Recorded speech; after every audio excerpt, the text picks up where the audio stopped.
सबका स्वागत है आज की इस एपिसोड में। देखिए, बिहार में जो है बिहार विधानसभा चुनाव 2025 के प्रथम चरण का चुनाव समाप्त हो चुका है और इस बार जो बात निकल कर आ रही है वो ये कि अब तक के इतिहास में बिहार में प्रथम चरण के चुनाव में सबसे ज्यादा वोटिंग हुई है।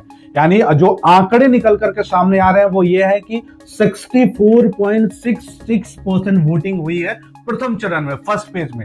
हर गठबंधन और हर दल के नेता जो है वो मतदाताओं को धन्यवाद कहते कर रहे हैं कि आपने जो इतनी संख्या में वोटिंग की है इसके लिए बहुत बहुत धन्यवाद। महागठबंधन के नेता तेजस्वी ने तो ये भी कह डाला कि अब ये बात तय हो गई है कि मतदाताओं ने महागठबंधन की सरकार पे मुहर लगा दी है। इतनी संख्या में जो मतदाता चलकर मतदान केंद्र तक आए हैं और मतदान किए हैं, वही भारतीय जनता पार्टी के वरिष्ठ नेता सम्राट चौधरी ने कहा कि जो पहले चरण में 121 विधानसभा क्षेत्रों पे चुनाव हुआ है उसमें 100 सीट जो है वो एनडीए के खाते में आ रही है। यानी जब तक 14 नवंबर चुनाव के परिणाम नहीं आ जाते तब तक सभी गठबंधन और सभी दल के लोग अपनी मेजोरिटी साबित करने की होड़ मचाए हुए हैं। लेकिन किनकी मेजोरिटी आएगी ये तो 14 नवंबर को मतगणना में तय हो जाएगा। फिलहाल हम इस मुद्दे पे बात करने आए हैं कि प्रशांत किशोर ने एक अपने बयान में कहा, इंटरव्यू में कहा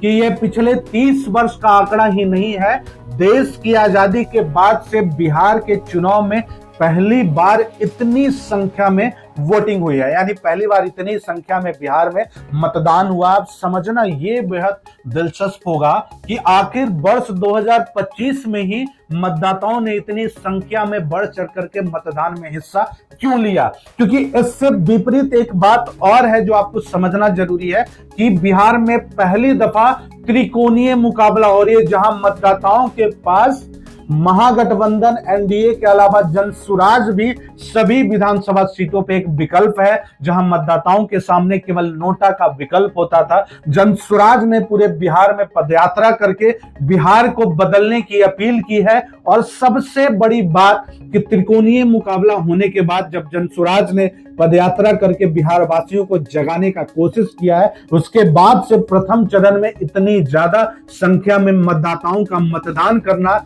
यह दिखाता है कि बिहार में बदलाव की शुरुआत हो चुकी है। बिहार के हर वर्ग, चाहे वो युवा वर्ग हो, वृद्धा वर्ग हो, महिला वर्ग हो, हर वर्ग के जो मतदाता हैं वो जागरूक हो चुके हैं, वो शिक्षित हो चुके हैं, वो अवेयर हो चुके हैं, वो अपने मत का प्रयोग करना चाह रहे हैं और प्रथम चरण के चुनाव में उन्होंने इस बात को साबित किया है।